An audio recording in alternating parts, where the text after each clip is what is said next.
Welcome, everyone. We're so excited that you're here. Today, we have a great presentation that will be presented by Samantha Cortez, and we are excited about what this is going to look like for everyone, especially with the topic. Welcome, everyone. We're so excited. I wanted to hear myself twice. And so today's topic is basically about AI can do anything. And so I know some people are like, okay, I'm having a problem. Let me go to AI, or I need to do this for work. Let me go to AI. And so we will discuss the we will discuss the limitations of AI.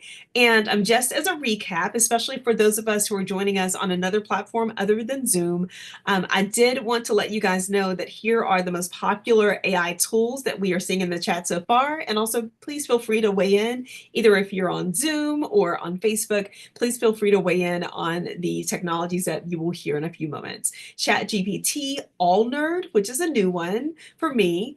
ChatGPT for Alba, Claude, yes, for Arthur, perfect. Stephen says Magic School AI. That's a new one for me too. I'm excited to explore that one. Genie and ChatGPT, perfect.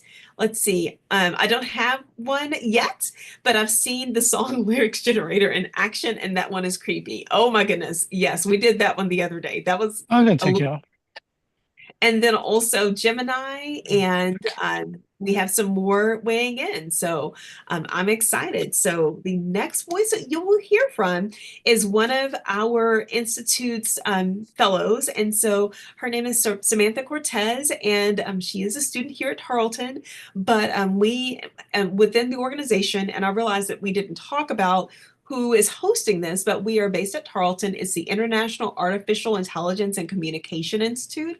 And so we have fellows who are undergraduate students, who are graduate students, who are industry fellows, and our industry fellows represent a variety of fields in the US and also outside of the US in Brazil. And so that's who is hosting today, or this week's sessions. And so Samantha will basically tell us about what AI can do and what it can't do so far.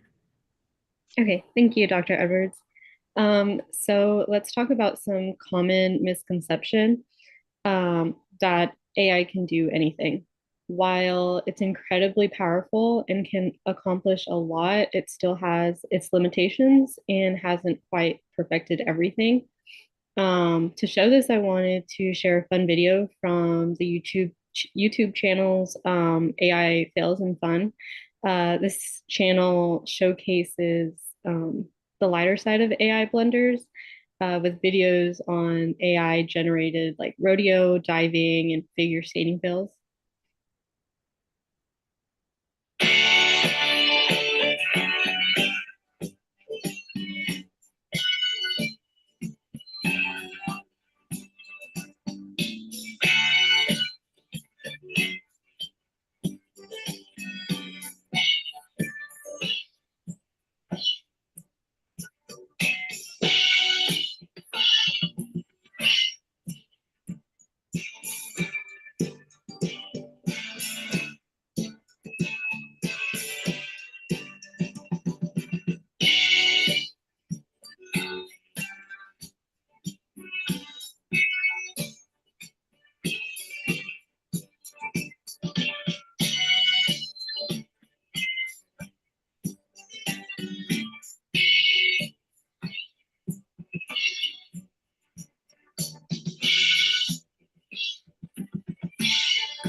Okay, so as you can see, AI still has a long way to go in creating realistic videos. So why does this matter? Let's watch a video that highlights the amazing potential of AI, but also points out its limitations.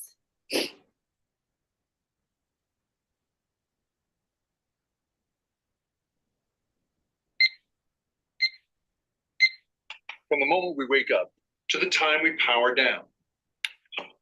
Companies are making AI tools for all parts of your day. Workout routines, outfit ideas for the day. I'm gonna go plaid. And with a list of ingredients from the pantry, tortillas, parmesan, lentils, crab stick, or just a picture of them, OpenAI's ChatGPT can tell you what to eat. All right, simple, zesty quesadilla with crab stick. All right. Some companies are even using it to try to save you money.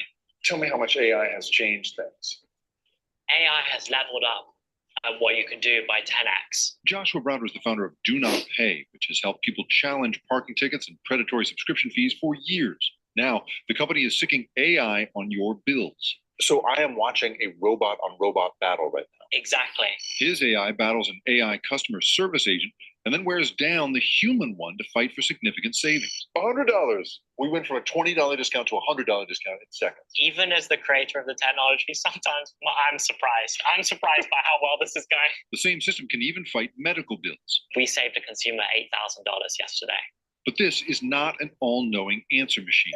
It's brand new, glitchy technology that critics like former Google AI researcher and current Signal president Meredith Whittaker says only imitates human expertise and human taste. This isn't intelligence. This is basically a sort of warped mirror of what's on the internet for the last 20 years. And as she points out, just because AI can imitate us doesn't mean we should do what it says. I think our being easily fooled by them, are feeling impressed that, like, wow, a robot sounds human, is not enough of a basis on which to trust these systems. Trust is the big issue here. Microsoft is working ChatGPT into its search engine, but it makes it show its work. So when the answers come back, people can have confidence to say, well, where did you source that data? Why are you giving me this answer? Because this is all one big public test. Ultimately, the only way you'll really know how to go ride a bike is to get on the bike with training wheels in the safety of your driveway and go slow. Browder says he has to rein ChatGPT in because, well, the AI lies a lot. And it will say things like, I've had 3 internet outages in the past 24 hours. And that's not true. And that's not true. Even the quesadillas were a little, well, weird. It's not good, but it's not bad.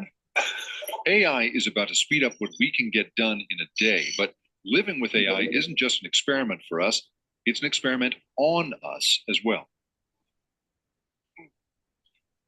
So, you guys, it is a really big moment. It's all happening right now. The AI is coming at us really fast, and it's really important for us to figure out how this stuff works so we know whether to bring it into our life. I just really don't understand this. Like, I really don't understand. You mean I'm like, how to get it out? where do you go? Where is it? How do you get on Chat GPT? So basically, there are a million. How do it do? That's right, Al. How do it do? Basically, there are so many different apps coming at you right now. You can go on to OpenAI's site and start playing around with ChatGPT now, and there are all these apps right now that have basically put a little wrapper on the front of what is basically one big piece of AI. And that piece of AI has basically, as you heard there, learned from about 20 years of data on the internet. It's everything we've ever written on the internet. It is learning to mimic all of that. It's so And scary. as a result, it sounds like a genius, but it's really just a parrot. But how is it learning? Is it just consuming all of that information? Yeah, about 3 or 4 years ago, these new technological breakthroughs happened that allowed you to basically pour an incredible amount of internet writing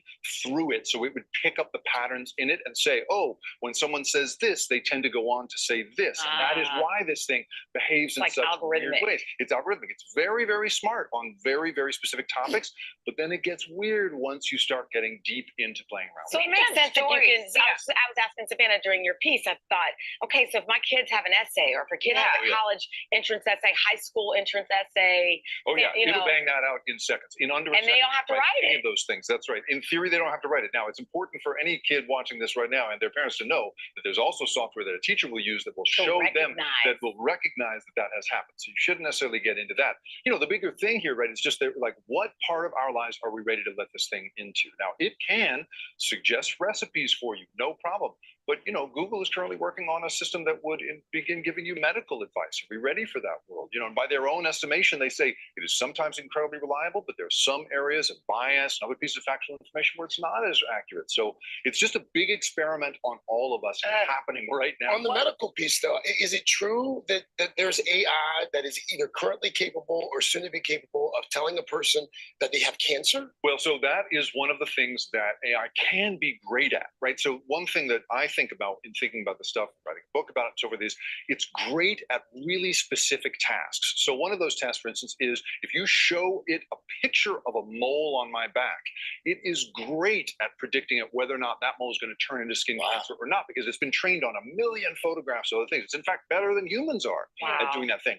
But are we ready to let it then, diagnose you on all kinds of things, or give you psychiatric advice, or give you legal advice? Are we there yet, you guys? I don't know, because we don't have any rules in this country about that stuff, except around some very specific medical things. So it's a wide open world, and these companies have deployed this stuff very, very quickly. And by their own admission, they're basically testing it out on us to figure out. But just real quick, because I saw Megan. What is it possible that the AI gets smarter than the humans? Like, we're ahead right now. Isn't that like the big horror story? That is the big horror story. Certainly is what everybody talks about, right? Is that Terminator moment, Skynet becomes. You can't turn it off, right? Yeah. I think that the most immediate thing, the way that experts that I'm talking to are worried about, is not so much that it becomes self-aware and enslaves us all. It's that it somehow makes us give up really essential human skills and human qualities, that we're going to stop getting paid to write legal documents and stop getting paid to write term papers and the rest of these things that have been an intrinsic part of being makes human. The human spirit human. That's right. And we do not currently in this country have a system for protecting that stuff against this kind of technology that can impersonate. This is as promising as it is scary. That's exactly right. It takes humans to solve. Okay, so like Meredith Whitaker said in the video, AI reflects a warped mirror of what's been on the internet for 20 years. So just because we're impressed by it doesn't mean that we should trust it blindly. For example, I know someone who ran health test results through ChatGPT before consulting with the doctor. And the ChatGPT suggested that, or it suggested a diagnosis that 2 doctors later confirmed wasn't accurate. So this just shows how misleading and potentially dangerous AI can be, especially when we rely on it for critical results or decisions without verifying those first. So what are some real world limitations of AI that you have noticed yourself?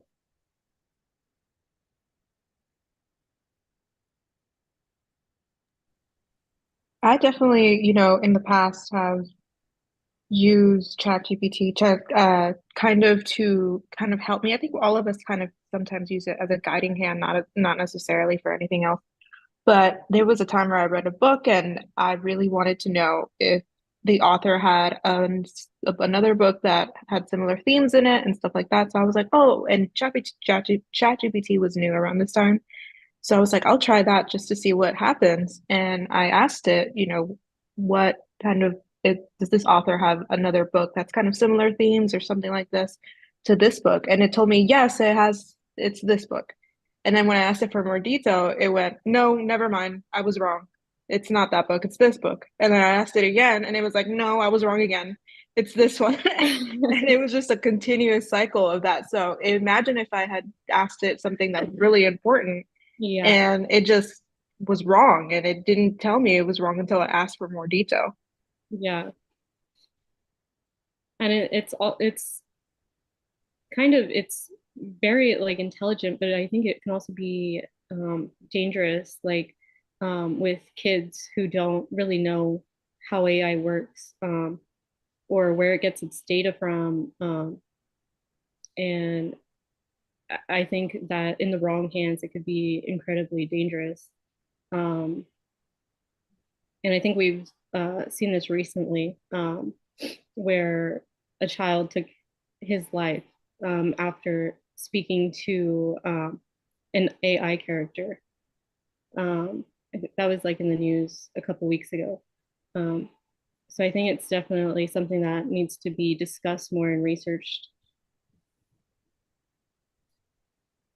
Does Uh, anyone? going going back to your question, I think AI has a lot of still a lot of limitations. I mean, to the technology and what we're able to produce and what humans ourselves are coding into it. But I think another good thing to kind of frame your mind around is that the reason AI is intelligent is because it has access to a lot of information all at once. It's not necessarily that it's smarter than us, it just has access to more information more quickly than what we can process. So it's it just knows what we know at this point. It knows what people have put into it. And um, so our own human limitations are reflected in AI. And I'm sure we'll talk a little bit more about that when Alba talks about I think it's Alba's day on the last day on the 14th. Mhm. We'll be talking about biases and the ethics behind AI, our own limitations as far as biases and subconscious bias and implicit bias. That's going to come out in AI. We're going to see more of that because it's just reflection of us. This is not some robot that was created and is going to have intelligence on its own. I mean, it's definitely not at that point now, for sure. I don't know if it will be at that point because we are the creators of it and our intelligence is just within it already. It's just a mass number of people coming together and giving it knowledge. And then it's able to pull from our knowledge. Yeah, I think that you made some really good points. And another thing is the emotional intelligence. Um, it can't get that, and quality data. It just grabs data from anywhere without really outputting um, good, reliable data. It's limited and it's biased, and then explaining its decisions and why it made those decisions. It can't really explain that. There's like a black box, to say, for lack of better words, and it's ethical and moral decision making. Um, I think creativity is another one, like we saw in the video. It can't really create content with like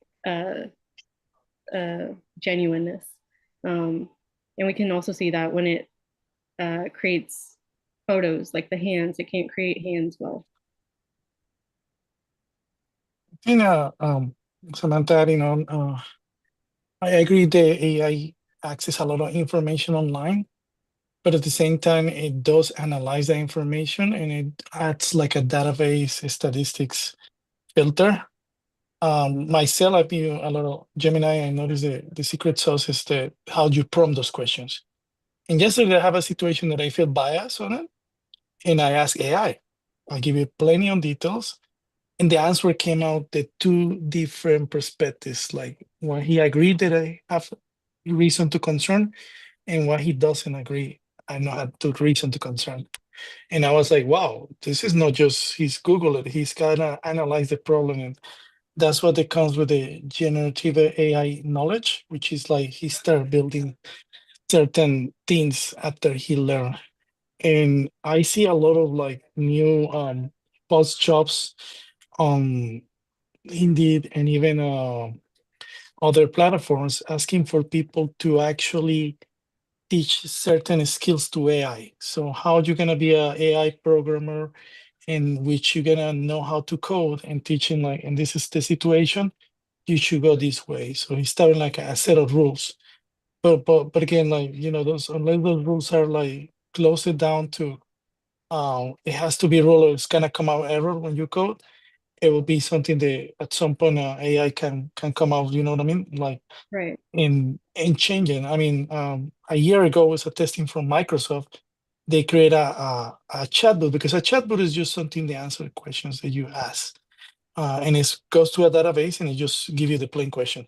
But this was a chatbot powered by AI, and it was an editor from Bible News Gazette in New York, and he went and tried to test it for hours until the point they told him, you know what, you shouldn't use this company because this company is terrible. Those policies don't benefit the clients and blah blah blah. So he actually they had to disconnect the AI because it was getting the self-consciousness, and that's what I think this is dangerous with these things. They can start doing self-consciousness. Like it's a matter of fact that they can start doing their own decision and they can give you answers and all that.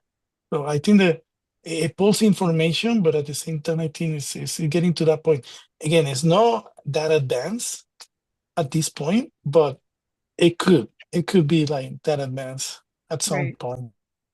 And also, I wanted to provide an opportunity for the participants to weigh in as well. What do you guys think about what AI can do and what it cannot do? Where has it been helpful for you and where has it not been as helpful? So please feel free to unmute or please type in the chat, but we want to know like why you think that or why you don't think that. One of the things that I think about concerning AI is its impact on our ability to think critically. A lot of times we go to AI for information that we ourselves, if we just, engage in thinking on our own, we probably come out with those answers ourselves. And so for me, with AI, there's a danger in it in our becoming too dependent on it to the point that it actually dumbs down our creativity.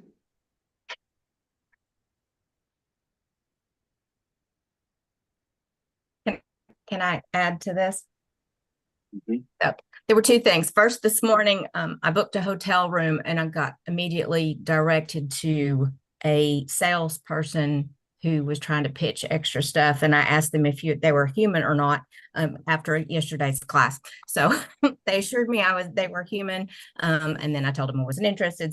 But I thought that was that it had stuck that I even knew to ask are you a human? And he laughed and he said, I've never been asked that before. And I thought, well, you should have taken the class I took yesterday. Second, for the very first time, I've had a student submit a term paper that is very likely AI generated. Well, according to whichever checkers I check with, it is AI generated. This certain student mentioned that they use Grammarly for everything. And interestingly enough, when I ran it through Grammarly, it only came back as 3% AI generated. But when I ran it through other checkers, it came back varying anywhere. Different parts of it were anywhere from 86 to 98% AI generated, right? Because I don't use AI, I did not realize that they could actually have this AI put in footnotes that aren't in the right format that we use. So that led to suspicions, not to mention sentences that weren't formed correctly and the lack of critical thinking that's involved in there. My question at this point, as it kind of was yesterday, is how do we find a checker that we can rely on enough to go to the student who will suffer some kind of punishment for this practice, right? This is cheating. This is a term paper. I went through zero ChatGPT yesterday. I Googled, so I asked AI which AI checkers to use and went down the top list of everyone they recommended, and the differences came up. So some say yes and some say no. So what do we do in the profession when we have to bring this to the student? That's as a fellow educator, and thank you for everything that you're doing out there. I know that it's very interesting to be an educator in the time of AI and, coupled with our topic today, what artificial intelligence can and cannot do. This is something that I grappled with about maybe 2 years ago. And then also, I would run student responses through AI checkers, and it would differ per technology to figure out if this AI checker is checking this or checking that. My first thing is Grammarly probably will not incriminate itself because you're running it through Grammarly. It's not going to say, hey, a student used this because it's a paid program. And so that's one piece. The other piece is there have been a plethora of lawsuits that have come in the higher education environment for professors checking for AI assistance. And so that's been another piece. Are we opening ourselves up for litigation if we do that? Because sometimes AI will say this has been written with the support of AI, and then sometimes it will not say that. And I'm saying this as a person who writes a lot. I was writing a column for a local online out, or not local, but an online outlet, and they said, "Hey, this came back like 80% AI," and I'm like, "Ma'am, you can look at my Google document," and this was before Google integrated the AI into their system.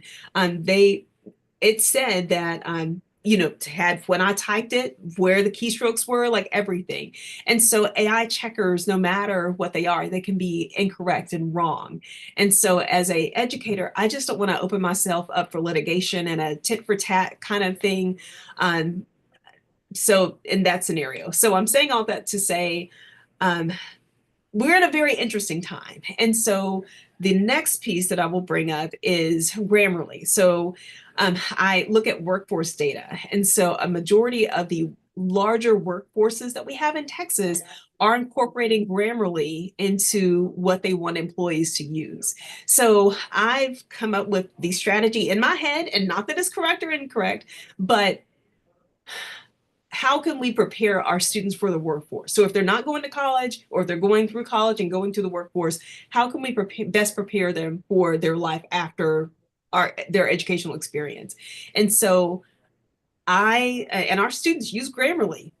We as educators have been using spell checker since Word. I think it was Word 3.0, where they had the little paper clip in the corner. And I hope some of you know what I'm talking about. But it was a little personified paper clip that would tell you some things that you needed to do to and that was Works, I think Microsoft Works, but that you needed to do to edit your document. And so my thing is, let's figure out how we can work creatively with AI um, as educators, because I know we want our students to think, and I know blue books are, the alternative, or having them write actual things in class, but I, I don't want us to open ourselves up for litigation, but that's just me. I definitely understand that. In history, however, we have to do research papers, and this is 45% of that student's grade. And to suggest that we don't do research papers in history is to completely change teaching history. I mean, that's Dr. Edwards? Yes. One thing I would also think about is the way that we assess. I don't think that history papers or papers in any discipline need to go away. I think part of it is figuring out what is the prompt that we give students to write about, and how can we edit the prompt in such a way that the AI can't necessarily tell me the student's experience or how the students look at the information. It's because at the end of the day, AI tools can give you information about history. They can give you information about science. They can do all those things. But I think what we're trying to get to is, how do you evaluate information and how do you synthesize information? And I think figuring out, one thing you may do is have students provide you what is an AI response to something, and then the student's job is to evaluate that information and teaching them, what is accurate, what is not accurate. Because the reality is, they're going to go on a job in 10 or 15 years. Students are going to be, or workers are going to be given these AI tools, and then they're going to have to use them, but they're going to be responsible if the information the AI provided is wrong and they give that to somebody. You have lawyers who are using these tools, and the cases are that it's giving them are wrong, and they're presenting it without checking. So the pieces to this that are critical thinking still exist, because if you just rely on the tool and you don't check it, then that's on you. And so I think there's still a place for critical thinking skills in this world, but also I think, as I wrote in the chat, this is bigger than just AI, because you have people who believe whatever they read on the internet, or if there's a video that comes out on the internet, they think it's true.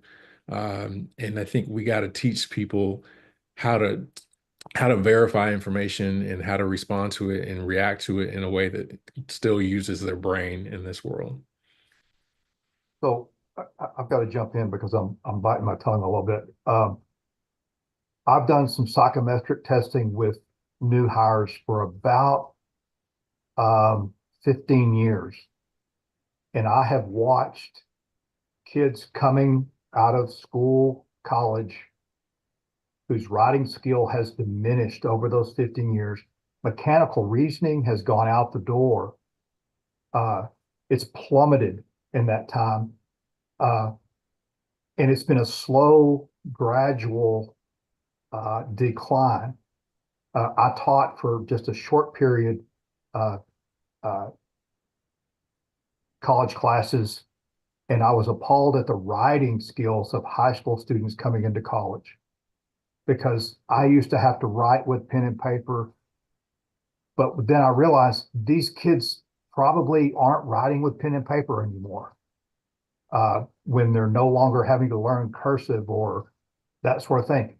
So that evolution has been this gradual, painful, slope. I think what we're about to see is an abyss that we're going to fall over in an evolution of the change of our skill sets, or the new generation skill sets. Rather than keeping them from using it to make papers, I think we're going to have to figure out how to teach them to use it to draft their papers or research in a way that they're learning for the future. That's the hard part for me, is I've got grandkids that I'm looking at going, you're never going to have to use a pen and paper. Probably never have to use a pen and paper. And what I had to learn is ancient to what they're going to be learning with what's coming, because of the advent of AI and machine learning. I think we're all grappling and fighting with it a bit, and it's what it sounds like, is that we're fighting with how to make it fit and keep some of our old standards. But that I think the evolution is going to be is finding out how to tweak those standards so that we can still elicit learning and knowledge. I don't know. I'm in a weird place right now because it's a little scary, because I think it's going to be happening so fast. The ethics piece worries me quite a bit. The unregulation of it worries me quite a bit, because what can be done with it today. But that aside, my grandkids is what I'm focusing on now, and it's figuring out what do they really need to know to be successful in their life. That's the scary part, is I think we're going over the abyss in evolution of learning. I think one of the things that you said that I latched on to is the idea of ethics, the idea of the ethical use of AI. AI itself isn't bad. It's how we use it. Now, I can use it in an unethical way, but again, as you were suggesting, we need courses or classes that teach in higher education how to ethically use AI technologies. I think that would be go a long way, and hopefully stop us from going down into that abyss. I'm just going to jump in to say something. The first scientific calculator came out in 1968. Before that, students, even professors were using more like computers to do calculations, but students were doing manually calculations. Now, scientific calculators are used widely in high school, even in college. So what I'm saying is, and I agree with you, is we need to adapt ourselves and be more proactive in creating those tools and try to make it work together, and instead to just say, that's not going to be here, it's bad, it's bad, it's bad. we need to challenge ourselves too, because if you look at sometimes you go to a class and the answer is from a book and it's just a straight answer. What if we change that to look into making and enhance the students to think about a little bit more? I don't say AI is the solution to everything, but I think AI can enhance some areas, but also it can give us free time to actually create new things and not just find answers in a book or find answers they are already created. It can enhance us to think in a different way that we're gonna be able to create new stuff. And I think that's how the creativity comes. So I think we need to change this is a big shift that we had to do in education and how to adjust to those things. So I meaning we had to reevaluate all the syllables and all that kind of stuff and what is gonna go there. I mean, probably professors are gonna have to do more like create their own material, coming some portions from the books, but like challenging the student to kind of like put in a real life situation. Like you can create any scenario and say this is what is gonna be the question, a real life scenario that could be more helpful for the like actually future careers. And also, let's pause for a second. I know we have some folks who have not had the chance to weigh in on what artificial intelligence can do and what it is not able to do. So if we haven't heard from you, please feel free to unmute. I know we have a few things going on in the chat, which is super exciting. And so please feel free to weigh in. And I know a message. Can go you hear ahead. me? I can. Hey, just want to say thank you for this. This has been a very informative training. Kind of going back to earlier in that YouTube video, I really liked how they were saying that AI is a reflection of human intelligence versus actual a source of intelligence, and that's a big thing. Like a lot of people, especially my age, kind of trust AI too much, and they think that every answer it gives is 100%, and that's very false. It can give you very valuable information. It's very effective for business, for other usages, but you have to check it, you have to fact check, and you have to make sure you're actually reading the response it gives you. So anyway, I just want to add that into it. And thank you guys for this presentation. It's been amazing. Awesome. Thank you, Coulter. I appreciate it. Anyone else who wants to weigh in? And also, I agree. Please go to the chat. It is happening in the chat.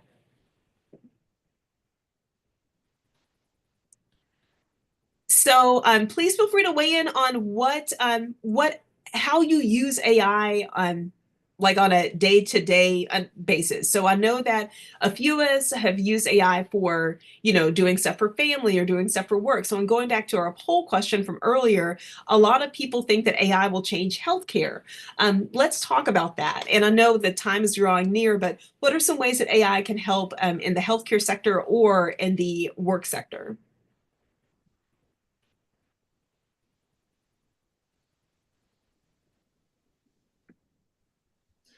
I know that so I went to the eye doctor this summer, and it had been it had just been a year because I go every year to get glasses.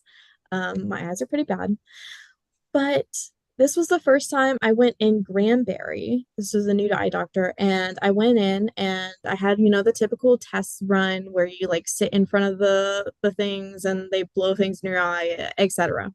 But then I come into I sit in the chair before the ophthalmologist comes in, and they give me a VR headset.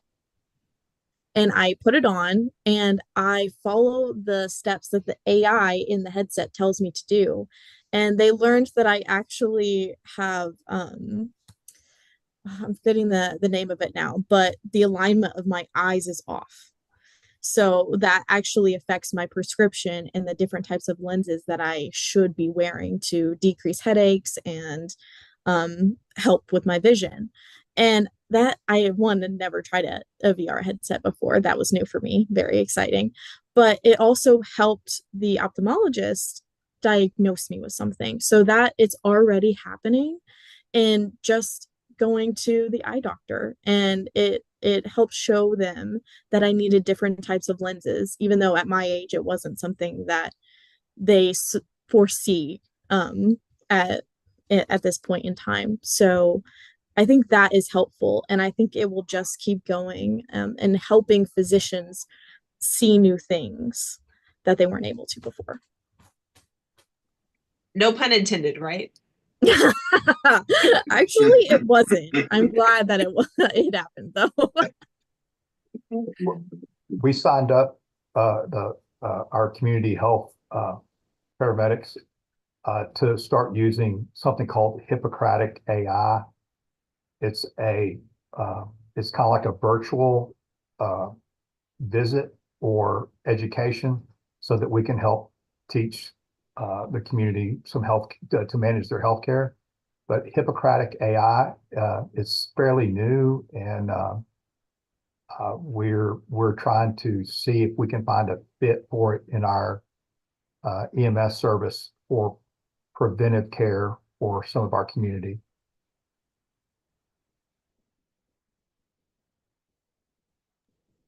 And I'm here trying to search for it. I'm like, ooh, that looks interesting. And so I'll put a resource for it in the chat. Okay, anybody else want to weigh in? Maybe someone we haven't heard from? So as people are unmuting, if you are, if you could type one word in the chat to describe your how you're feeling as a result of today's session, like one word in the chat. And as you're typing those words, if we could have like just two people just reflect on that word, that would be amazing.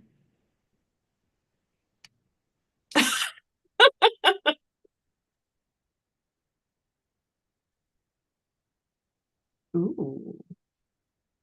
All right, anyone feel free to unmute to talk about your word, and then we'll close it out. Oh, I saw that. I have to wonder how different people feel towards AI according to what job they do. I like that. There has, and I've been doing a lot of research for this fellowship and for my class with Dr. Edwards, and there has been quite a bit of research generationally, but I think you have a good point. We need to really look at what industries are and what their opinions are for sure. That needs to be something we look at. My encounter with AI has been within higher education school, you know, undergraduate and graduate school. And I guess the thing that I came in contact most with how to use, again, AI in an ethical way. I use Claude.ai and I go up in there and I mean, it just spits out information. I mean, it looks really good, you know, and I'm thinking to myself, you know, I mean, if I had enough time, could I put this kind of information out my own self? And I don't know, but I do like the uniform way that it presents information and stuff. And I said it's a great day because I simply wanted to come to this session to hear about what AI can do and what it can't do. Because I think there is a tendency to think that AI can do anything. And I think culture, my last thing, culture touched on something important too. I think young people have a tendency to rely more on AI than older people. Do anybody have any thoughts on that? I don't know. I'm pretty old and I rely on it quite a bit today. Okay, all right. Is GPS considered AI? Because I really need that. You know, one of the things that I like to do, I like to keep an for part of our fellowship, I like to keep an eye on social media, kind of to see what their thoughts are about AI and kind of figuring out, you know, are they into it? Are they like negative about it? Stuff like that. And most of the people I see on there are people my age in their 20s. And you know, one thing that gives me a lot of hope, which is why I typed hopeful in the chat, is they have a genuine interest in creativity in human work and any type of, for example, we've spoken about it briefly, you know, AI in music, AI in art, and all of these things. And that gets a really, really negative reaction from people my age who said, no, this has no, you know, place here. We don't like it. What is the point of making these types of things if music, you know, that's where you kind of get insight of the human soul and all of that stuff. And if they don't feel that genuineness in it, they reject it immediately, which I think gives me a lot of hope for the future. Ooh, can I comment on that? Of course. It's interesting that art is regarded as creative, but yet students don't look at history as creative because history is analyzing and putting things together, and it is very much taking a part of one thing and putting them together to create a different argument. And I don't want to come back on the math thing, but I did mention earlier that I as not a math person, see math as a lot of formulas that people have to memorize and then apply, right? It's interesting to me to see the difference in art as a person who had a stained glass business for 20 years and is used to taking parts and putting them together, and that's how I think history wise. So thanks for that comment on art. Well, you guys, I'm looking at the time. It's 1 minute after 1. We've had a great discussion today. I look forward to tomorrow's as well. And I did want to highlight that we have our Facebook group. Samantha, or one of our fellows, can you guys talk about our Facebook group?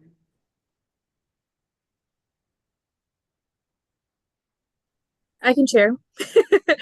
If someone will post it in the chat for me, that'd be great. So if you haven't already, join our Facebook group. And what's going to be posted on there is recordings of these sessions. So if you miss any part of it, or if you want to hear it again, you can come back to those recordings. And then we also are sharing articles, videos, and we're doing some discussion questions and polls in those throughout the day, each of these days. So please go look at that. And you guys are welcome to share any resources. I think someone posted in the chat that they might be able to help with some of those teaching AI questions. If you're comfortable, please share that in the Facebook group. It is exclusive to this course, so don't feel like you're posting it publicly or anything if you're posting your contact information, but please share that so that all of this group can like reach out and develop after this course, because it is a fast course. It's only 4 days. So, but that will be there for any extra resources. One final question. I tried to paste that link in to go to join that Facebook course, and when I went to it, it said that the link was broken, so I couldn't get into it. Try clicking the one that Samantha just put in the chat. Oh, clicking that one? And see if that one. And then also, Mr. Roberts says, can we get the stuff somewhere other than Facebook? So that's something I wanted to highlight to everyone. We hope to do a kind of like a key points from today's session, and then we'll also put the question. And so that will be sent out between like 3 and 5 each day. And so if you can just respond to that email, then we can count that as one of your participation points. And so everyone will get their 8 hours of participation credit at the very end. And so that also counts toward that as well. Thank you for that link. I got it right now. Awesome. Appreciate Awesome. that. Mm-hmm. All right, everyone. Well, we will see you tomorrow, same time, same place. And I just wanted everyone to give an icon or an emoji to Samantha for holding down the fort today and for, basically highlighting this aspect of AI. So thank you so much to Samantha. Thank you. All right, we'll see you tomorrow, same time, same place.